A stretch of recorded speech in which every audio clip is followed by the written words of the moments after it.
Зомби індеті қалада кенеттен басталды. Бүкіл қала бір түннің ішінде зомбилердің қоршауында қалды. Ал мен апат бақылаудан шығардан бір күн бұрын ауыр жүк көлігі негізіндегі үй автокөлік сатып алдым. Бірінші кезекте түрлі азық-түлік пен керек жарақтарды жинай бастадым. Содан кейін адам аз жүретін таудың тереңіне кіріп кеттім. Таудың бел ортасынан тастап кеткен орман күзет бекетін тауып алдым. Қасында мөлдір тау бұлағы ағып жатты. Үйді де ең жоғарғы деңгейде күшейтіп қайта жабдықтадым. Кейін самал желесіп тұрған жерде кофе ішіп отырып, өзіміз еккен көкөністерді өсірудің рахатын көрдік. Мен еркін жұмыс істейтін иллюстратор едім. Сол күні Darknet форумынан пост-апокалипсис тақырыбындағы суреттерге материал іздеп отырдым. Болашақтағы ақырзаман жайлы суреттеріме шабыт керек болды. Бірақ тазалаушы жобасы деген құжатқа тап болдым.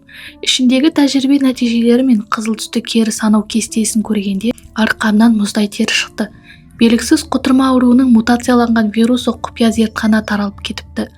Жұқтырған адамдар аз уақыт ішінде ақыл есінен айырылатын болған. Оларда тек жабайы түрде тістеп жырту инстинкті ғана қалады екен. Ал модульдеудің соңғы қорытындысында бір ғана сөйлем тұрды. 20 күннен кейін ақырзаман басталады.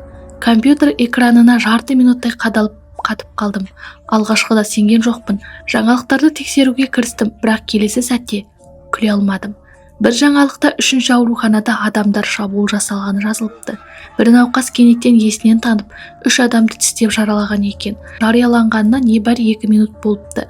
Сілтемен ашқаным сол еді, экран жыбылықтап кетті. Бұл материал ереже бұзған үшін өшірілді деген жазу шықты.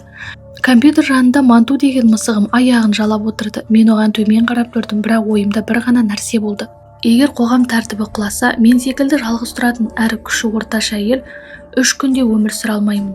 Менің ең үлкен қасиетім тағдырға көнбей тұрып, соңына дейін күресу. Келесі күні таңертең үйімді сатуға қойдым. Делдал менің үйді 3 күнде толық ақшасына сатқым келетінін естігенде, маған шындатамдай қарағандай қарады. Су ханым, егер шынымен асығып тұрсаңыз, тек осы бағаға ғана сата аласыз. Баға жазылған қағазға қарап кеудем шымырлап кетті. Ол ата-анамнан қалған соңғы естелік еді, бірақ соңында бәрібір қол қойдым. Үй сатылған күні шотыма 2.300.000 юань түсті. Ақшаны алған бойда бір сәтте ойланбадым. Маған шай баспана керек емес еді, маған өзі жүре алатын қамал керек болды. Жаңа алған 4 дөңгелегі жетекші ауыр автокөлігі Чен ағайдың алдына айдап келдім. Өзгеруге тиіс сызбаларды үстелге қойдым. Чен ағай қарап шығып үнсіз қалды. Су қызым, сен көлік жөндеткің келе ме, әлде ақырзаман кемесін жасағың келе ме? Айырмасы жоқ. 20 күнде бітіріңіз. Ақша мәселе емес. Жоғары беріктігі композитте әйнек жасырын қорғаныс торлары, қос аккумулятор, су тазарту жүйесі, негізгі және қосымша жанармай бағы, төмендегі күн панельдері, толық бейнебақылау 2 қабатты ауа сүзгі, күшейтілген соққыға қарсы бамперлер. Мына жабдықтармен адам жоқ аймаққа барудың өзі артық болады. Жасай аласыз ба? Жасаймын. Бірақ бітірген соң бұл көлік қабырғаға соғылса, қабырғаның өзін қопарады. Келесі 19 күнде суды ақшадай шаштым. Тек көлік емес, қоймадағы заттар да тау болып үйіле берді. Күріш, ұн, өсімдік майы, тұз, қант қорап-қорап болып тасылды. Мұздатылып кептірілген көкөністер үлкен көлемде сақталды. Интернетте адамдардың бірін-бірі тістеп жатқан видеолар көбейе түсті. Әр жолы тез өшіріп отырылды. Бірақ бұл жай сәйкестік емес екенін білдім. Қалада бір нәрсе дұрыс емес еді, тіпті манту да мазасыздана бастады. Бұрын терезе алдында күнге қыздырынғанды жақсы көретін, бірақ соңғы күндері үнемі көшенің бұрышына қарап отыратын болды. Құйрығы үрпейіп, тамағынан қорқыныш дыбыс шығаратын, бір қауіптің жақындағанын сезгендей еді. Соңында жасырын жолдар арқылы бірнеше жоғары беріктік арбалет пен жүздеген жебе сатып алдым. Қара сөмкеге салынған қаруларды көтеріп көшеге шыққанда бір нәрсені анық түсіндім. Мен жай ғана азық жинап жүрген жоқпын, мен ақшамды екінші өмірімді сатып алып жатырмын. 19-шы күннің түстен кейінінде зауыт қақпасы жайлап ашылды. Сол сәтте тіпті тынысым тоқтап қалғандай болды. Цехтан алып жүк көлігі негізіндегі үй баяу шығып келе жатты. Биік корпусы, күшейтілген сауыттары, өткір соққыға қарсы бамперлері, қуатты прожекторлармен толық қорғалған терезелері бар. Ол болат сауыт киген алып механикалық аңға ұқсайтын. Чен ағай аузында кәмпит ұстап алып мақтанып тұрды. Бақылау жүйесі, электр жүйесі, ауа сүзгі, су қоры бәрі дайын. Қарапайым соққы деген түгі емес. Сыртта қандай хаос болса да, ішінде ұзақ уақыт өмір сүре аласың. Мен суық темір есікті қолыммен сипап шықтым. Жүрегім аздап тыныштала бастады. Сол түні жалға алған қойманы түгел босаттым. Азық-түлік, дәрі-дәрмек құралдары, қарулар, тұрмыстық заттар, тіпті мантудың мысық жемі мен консервілерінде барлық көлікке мұқият тиеп шықтым. Бірде-бір орын қалдырмадым. Соңғы жәшікті де орнына қойғанда ғана мантуды құшағыма алып төсекке отырдым. Терең дем шығардым. Көліктің іші тыныш еді. Климаттық жүйе жылы ауа үрлеп тұрды. Болат пен әйнек сыртқы әлемді толық бөліп тастағандай, маған арнайы жасалған жылжымалы шағын үй сияқты еді. Ертең 20-шы күн. Құжаттағы ақырзаман басталатын күн, бірақ терезенің сыртында бәрі қалыпты болатын. Неон шамдары жанып тұр, интернет жұмыс істеп тұр, тіпті жеткізу қосымшасы пайдаланылмаған жеңілдік купоны туралы хабарлама жіберіп жатыр. Телефондағы күнге қарап еріксіз күліп жібердім. Бәлкім шынымен де жынданған шығармын. Бәлкім ертең күн әдеттегідей шығып ештеңе болмайтын шығар. Ал мен бар ақшамды жұмсап, өзімді күлкіге қалдырған шығармын. Келесі күні таңертең күн жарқырап тұрды. Мен әскери техникаға ұқсайтын ауыр үй көлігімді жүргізіп, қаладағы ең үлкен ауыл шаруашылық базарына бардым. Бұл менің жоспарымдағы соңғы аялдама еді.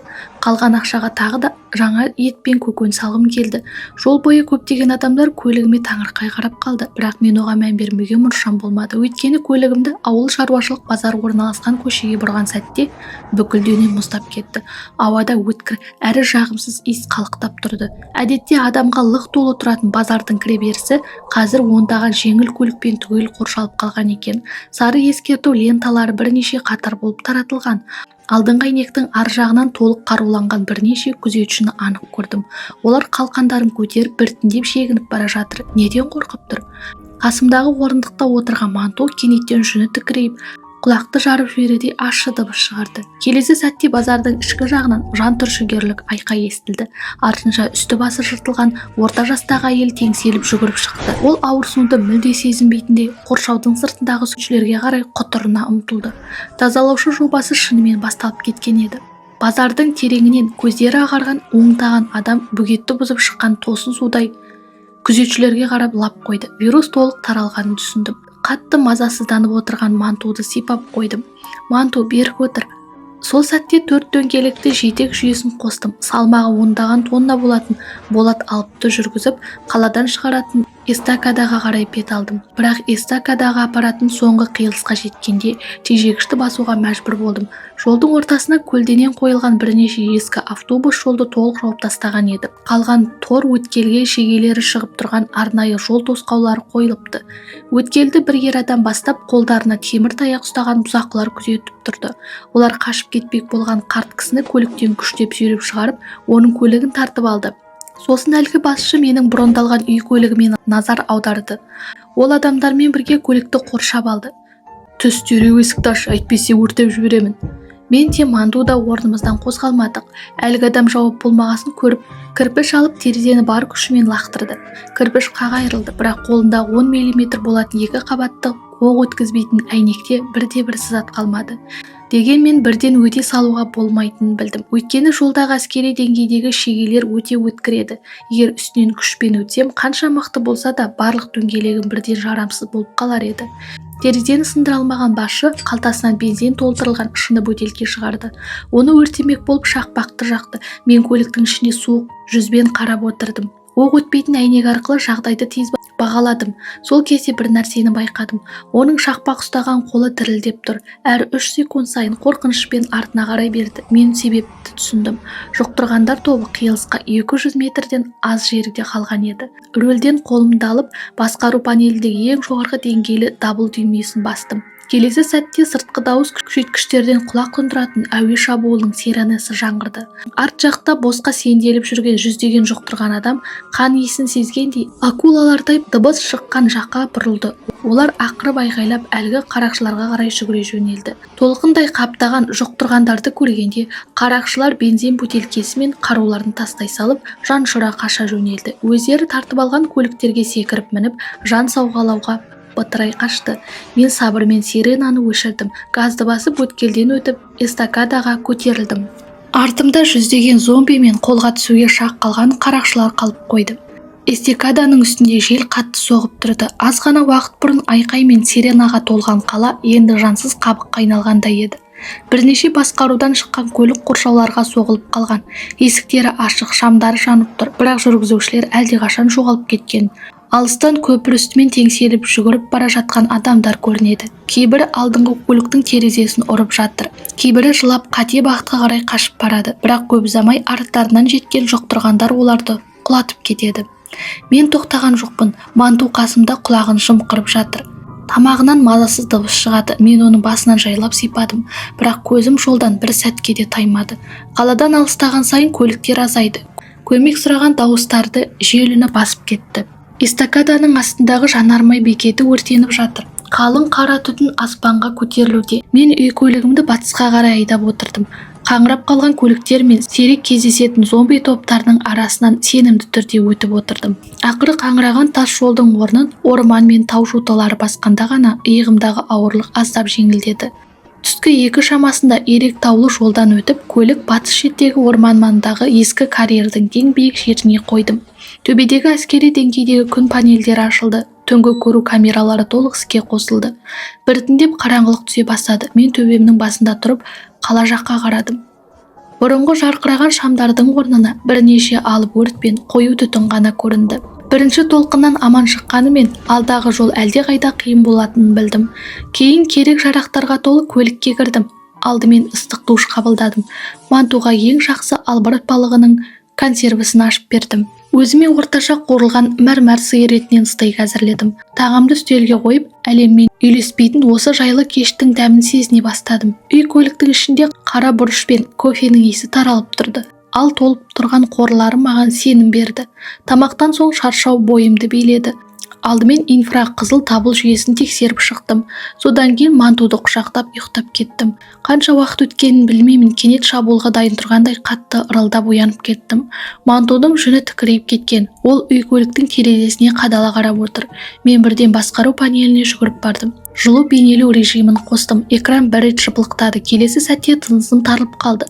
Жылу камерасының артында көліктің айналасында 100 метрлік орман мен тастар арасында ондаған қызыл нүкте көрінді.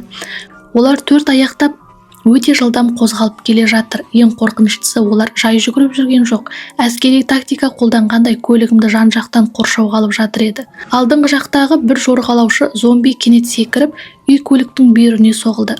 Қараңғы далада менің үй көлігім ашулы жыртқыштар қоршаған жалғыз аралға ұқсап тұрды. Мен терең дем алдым. 2 қолмен басқару панелімдегі тетіктерді жылдам баса бастадым. Көліктің алдындағы 4 қуатты прожектор бір уақытта жанды.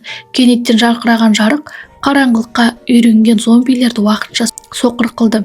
Олар ауырсынғандай көздерін жауып қалды. Сол сәтті пайдаланып мен қызыл түймені бастым. Көкшіл электр доғалары бірден үй көліктің айналасын қоршап алды. 30 000 вольттық жоғарғы кернеулі қорғаныс желісі іске қосылып, айналаны ешкім өте алмайтын аймаққа айналдырды. Алдыңғы қатардағы 2 зомби тоққа түсіп бірден қозғалу қабілетінен айырылды. Қалғаны 10-нан астам зомби кері бұрылып кетіп қалды. Қорғаныс жүйесі оларды шошытқанымен бір жерде қалуға болмайтынын түсіндім. Миллиондаған халық бар. Қала толықтай құлаған еді. Маған өзеннің арғы жағындағы терең тауларға дереу көшу қажет болды. Таң атқан соң үй көлікті жүргізіп облыстық жолға шықтым. Күндізгі көрініс күдігімді толық растады. Жол бойында аударылған көліктер мен қаңғып жүрген зомбилері толып жүрді. Бір шағын қалаға бұрылатын жолдан өткен кезде ерлі зайыпты бір жүк көлікті тоқтатуға тырысты. Арттарынан зомбилер қуып келе жатқан еді, бірақ мен тежегішті баспадым. Ақырзаман кезінде аяушылық ең қауіпті әлсіздік. Рөлді күрт біріп олардың жанынан зулап өте шықтым. Кешіріңдер, мен тек тірі қалғым келеді. 3 сағаттан кейін өзен үстіндегі үлкен көпірдің бақылау бекетіне жеттім. Бірақ алдымдағы көріністі көрген сәтте тежегішті бар күшімен бастым. Жүздеген көлік бір-біріне соғылып үйіліп қалған. Бұл жер болат сынықтарынан құралған алып зиратқа ұқсайтын. Артқы бетке өту үшін көліктен түсу керек екенін түсіндім. Үй көліктің алдыңғы тартқыш жүйесін пайдаланып, бірнеше автобусты күшпен жылжыту қажет еді. Бірақ бұл тек ауыр жұмыс қана емес, одан да қауіпті мәселе бар еді. Дүрбімен қарағанда үйлердің биігінде олжасын күтіп жатқан 2 жорғалаушы зомбиді көрдім. Осы бағыттан бас тартқалы тұрғанымда үйінділердің ортасынан шу естілді. Бір ер адам бірнеше зомбимен шайқасып жүр екен. Оның қимылы өте шапшаң болатын. Ол жүк көліктерінің тасасын шебер пайдаланып жатыр. Бірақ бір нәрсені байқадым. Оның дәл төбесіндегі автобустың шатырында бір жорғалаушы зомби үнсіз бөгіп жатқан еді. Ол адамның желке тұсынан нысанаға алған. Оның аман қалуы қиын екенін түсіндім, бірақ көзімді басқа жаққа бұрмақ болған сәтте ойыма кенет бір жоспар келді. Егер ол өлсе, бұл аумақты жорғалаушы зомбилер толық басып алады. Сонда мен көпірдің осы жағында мәңгі қамалып қаламын. Оның күшін өз мақсатыма пайдалануым керек еді. Ол мен үшін бұл кедергіні жоюға көмектесе алады. Бір секундта ойланбадым. Қолыма арбалетті алып, үй көліктің төбесіне шықтым да, бірақ зомбиге емес, оның астындағы автобустың үлегіне дәлдеп аттым. Шыны быт-шыт болып сынып, зомби төмендегі темір үйінің үстіне құлап түсті. Ер адам бірден әрекет етті. Балтасымен құлаған зомбиді бір соққымен өлтірді. Қауіп сейілген соң ол ауыр дем алып тұрды. Кейін басын көтеріп 300 метр жердегі үй көліктің төбесінде тұрған маған қарады. Мен сыртқы дауыс күшейткішті қостым. Мен жаңа ғана сенің өміріңді құтқардым. Енді сен маған сырт жақтан қорған бол. Мен жолды босатамын. Сосын екеуміз бірге өзеннен өтеміз.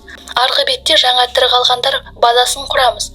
Ер адам батыл қадаммен үй көлікке қарай жүрді. Менің атым Линфан. Бұрын күрестен чемпион болғанмын. Линфан секілді тәжірибелі серіктес пайда болған соң біз босқа уақыт жоғалтпадық. Ол өзінің тәжірибесін пайдаланып, үйінділердің арғы жағында темір құбырларды ұрып шу шығарды. Сөйтіп сырттағы барлық зомбиді бақылау бекетінің соқыр аймағына қарай тартып әкетті. Ал мен сол уақытта көліктен түсіп, ауыр болат арқанды тасталған автобустың астына бекіттім. Болат үйінділері баяу жылжи бастады. Ақыры көлік өтетін жол ашылды. Тез көлікке отыр. Линфан бірден қасымдағы орындыққа отырды. Оқ өткізбейтін ауыр есікті тарс жауып еді, зомбилер тек артта қалып бара жатқан көлігіме қараумен ғана қалды. Мен ұзын көпірмен алға қарай жүрдім. Артымызда үрей мен үмітсіздікке толы қираған қала қалды. Біз оны өзеннің арғы жағында бір жола тастап кеттік. Таудың тереңіне кіргеннен кейін Линфанның жабайы табиғаттағы тәжірибесі мен менің карталарымның арқасында тау бөліктеріне тастап кеткен орман күзет бекетін таптық. Бұл жердің үш жағы тік жартастармен қоршалған еді. Қорғануға өте ыңғайлы болатын. Қасында мөлдір тау бұлақ ағып жатты. Келесі бірнеше ай бойы біз үй көліктегі қорларды пайдаланып, бұл жерді толық өзгерттік. Линфан жалғыз таулы жол бойына бірнеше қатар ескерту қақпаларын орнатты. Ал мен бұлақ жанындағы шағын су электр генераторын жасадым. Жерді өңдеп көкөніс пен астық ектік. Бір жылдан кейін таңғы күннің сәулесі тұман арасынан өтіп, біздің шағын жұмағымызды жарықтандырып тұрды. Манту ауладағы ағаш алаңшада еркін ғана жатыр. Мен қолыма жаңа тартылған кофе құйылған екі шыңаяқ ұстап ағаш үйден шықтым. Біреуін бақшадағы арам шөптерді жұлып жүрген Линфанға сұндым. Сырттағы тұзақтарды таңертең тексеріп шықтым. Бүгін ауа райы тамаша. Қызанақтар да пісіп қалған сияқты. Кешке ерекше ас жасайық. Премиум сиыр етінен консервісін ашып, қызанақ қосылған бұқтырма әзірлейік. Мен мықтағаш қоршауға сүйеніп, кофеден бір ұрттадым. Самал жел соғып тұр, сирена жоқ, зомби жоқ, тек топырақтың иісі мен кофенің қош иісі ғана. Осы қорқынышты апатқа біз тек аман қалып қана қоймадық. Көз алдымызда берік әрі қауіпсіз мекен құрдық. Және жанымызда өміріңді сеніп тапсыруға болатын серік таптық.